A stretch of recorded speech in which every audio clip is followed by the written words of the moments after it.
Welcome to Gatecrashers, a podcast dedicated to kicking open the door to your next favorite thing. Our mission, our creed, and our code is this: to make all things nerdy more approachable and accessible to everyone. We want you to find a universe that you'll fall in love with. I had the chance recently to speak with a living legend. You may know him from Devil's Rejects, The Texas Chainsaw Massacre Part 2, or his upcoming film Prisoners of the Ghostland, which will be in theaters, video on demand, and on DVD on September 17th. Now I bring you our interview with the legendary Bill Moseley.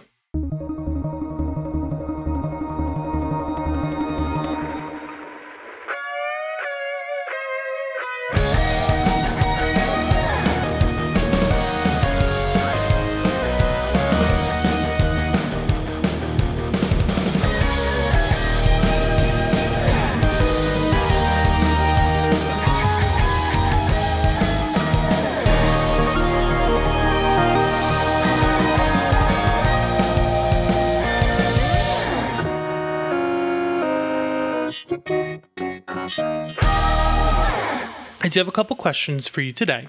Yes, sir. I was reading up about you and your life and how you actually started your career as a writer and as a journalist. So I feel like you may be one of the first people prepared for our heavy-hitting first question. What's your favorite sandwich? You know, I really like salami and Swiss on rye with a little bit of mustard. Beautiful. So, your character in Prisoners of the Ghostland is a warlord who calls himself the governor. Do you think your time playing all these different sociopaths has helped you prepare for a role where you're almost playing a politician? It certainly has helped me be a parent. I have two daughters, one about to turn 23, the other one 34.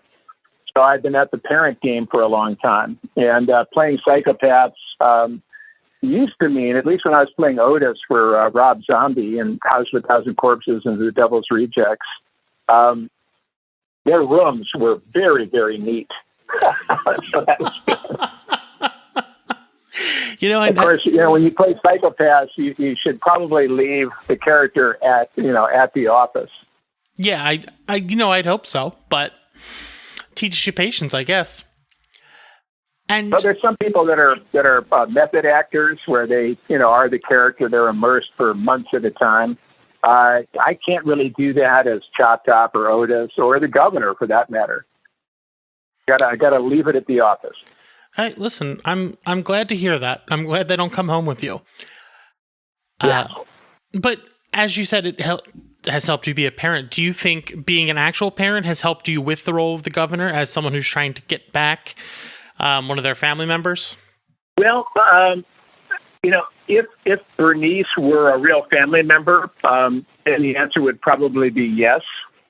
But we're not exactly sure. I don't want to do any kind of spoilers here, but we're not really sure just what the relationship is between Bernice and the governor. So I can't really go beyond that. Got it. So I've seen the film described in a number of different ways, from neo-noir Western to an action flick. How would you personally describe Prisoners of the Ghostland? It's certainly a mashup of Western and Eastern cultures. I would call it an epic fantasy adventure. That's an interesting take. Starring Nick Cage. All you have to say is that. Epic fantasy adventure starring Nick Cage. And I think, everybody with, even, a dram of imagination is going to go, oh, I got to see that.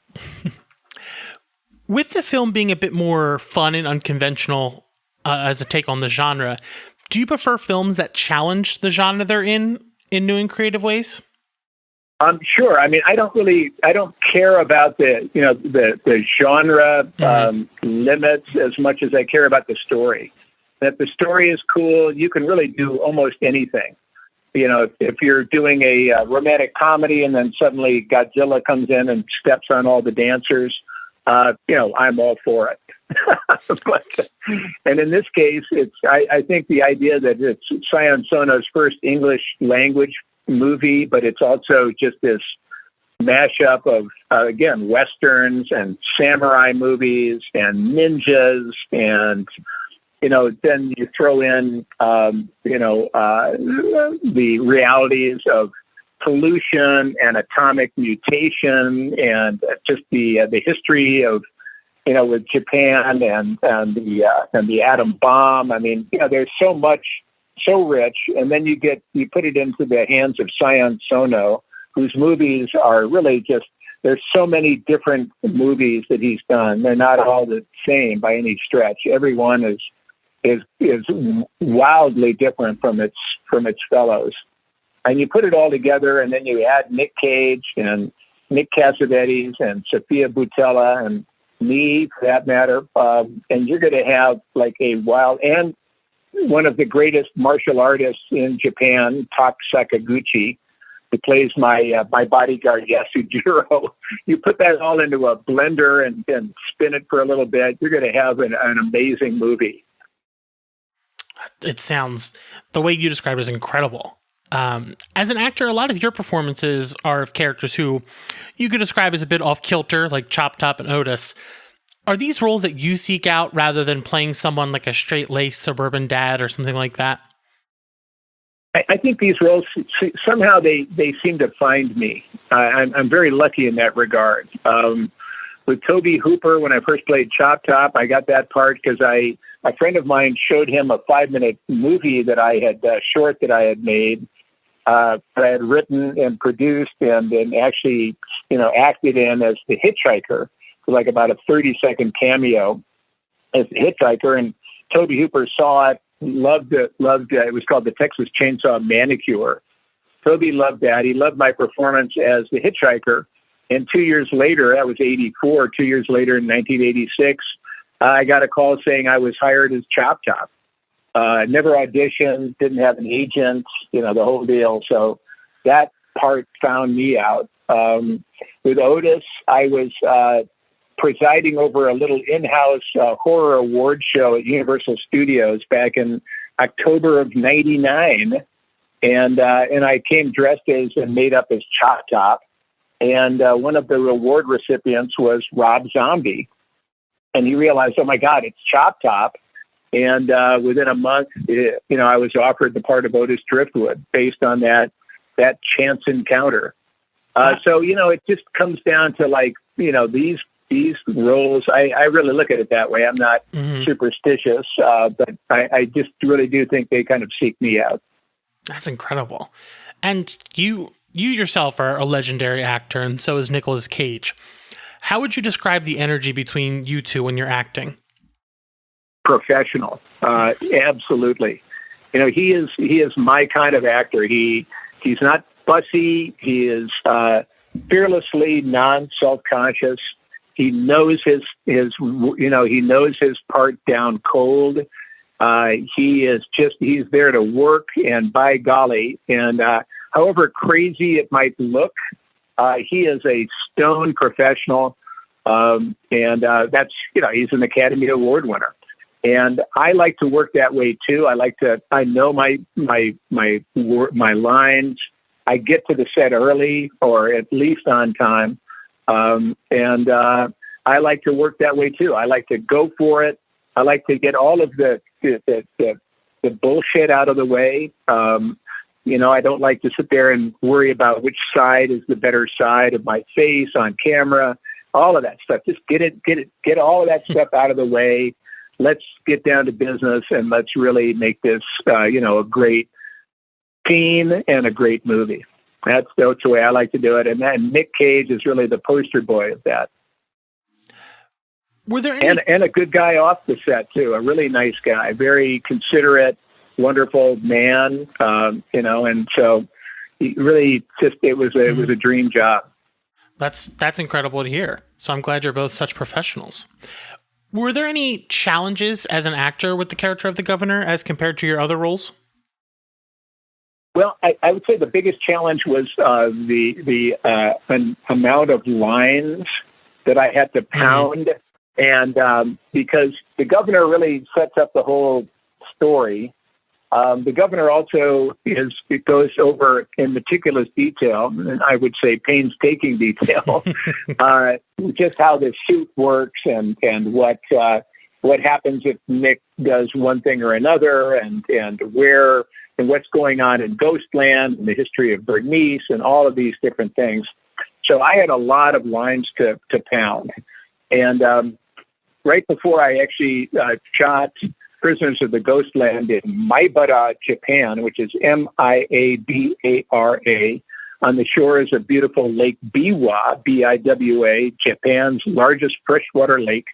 Before I did that, my wife and I were cruising up the Mekong River from Saigon, Ho Chi Minh City, up to Phnom Penh, Cambodia. And so as we were going upriver on the Mekong River, I was on the deck of the boat, just pounding those lines. So that was the biggest challenge.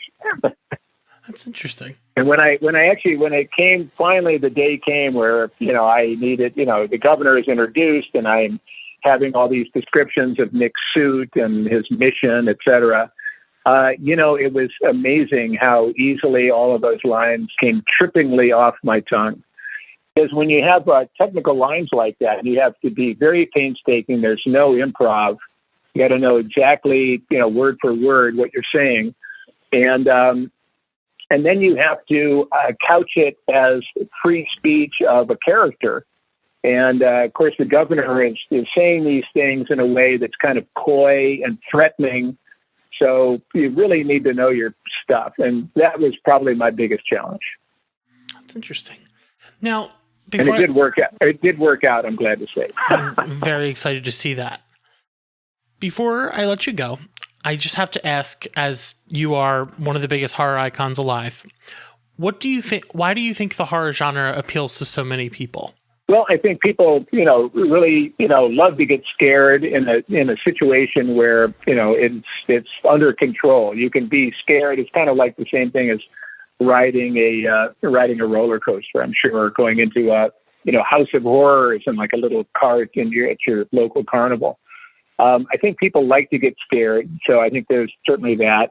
I think the horror genre is so wide. It's got so many iterations, whether it's supernatural or vampires or werewolves, monsters, backwoods psychos, modern psychos, whatever the heck it is.